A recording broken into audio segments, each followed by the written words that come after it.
তরমুজ বাজি। আজকে তরমুজ বাজি করে দেখাবো।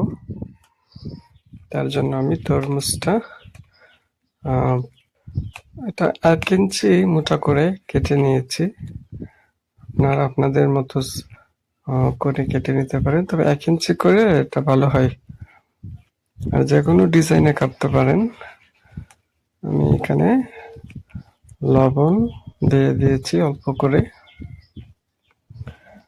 তারপর এখন আমি একটু মরিচ গুঁড়ো দিয়ে দিচ্ছি।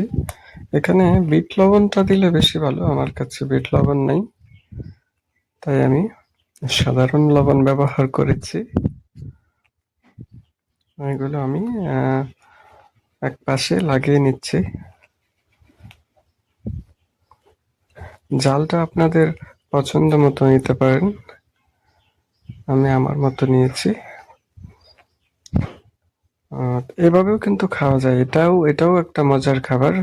আমি এভাবেও খেয়েছি, রান্না করেও খেয়েছি, তাই আপনাদের সাথে শেয়ার করলাম। এভাবে ভালোভাবে আমি দোনো পিঠে এভাবে লাগিয়ে নিয়েছি।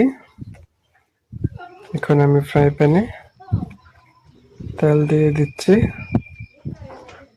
তেলটা একটু গরম করে তারপর আমি তরমুজগুলো দিয়ে দিয়েছি। জালটা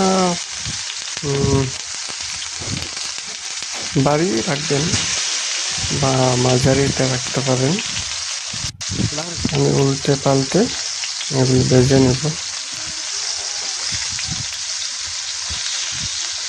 যারা খান না এভাবে একবার খেয়ে দেখবেন, আর স্বাদটা কেমন হয়তো বুঝতে পারবেন। আমার কাছে বেশ ভালোই লেগেছিল।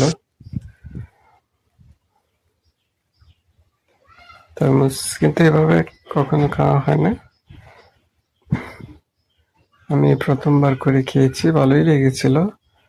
দেখেন, আর এটার থেকে যখন বাছবেন এমন সুন্দর একটা গ্রান বের হবে, পুরা একটা গ্রানটাই আপনার মন জয় করে নেবে। গ্রানটা খুব সুন্দর একটা গ্রান।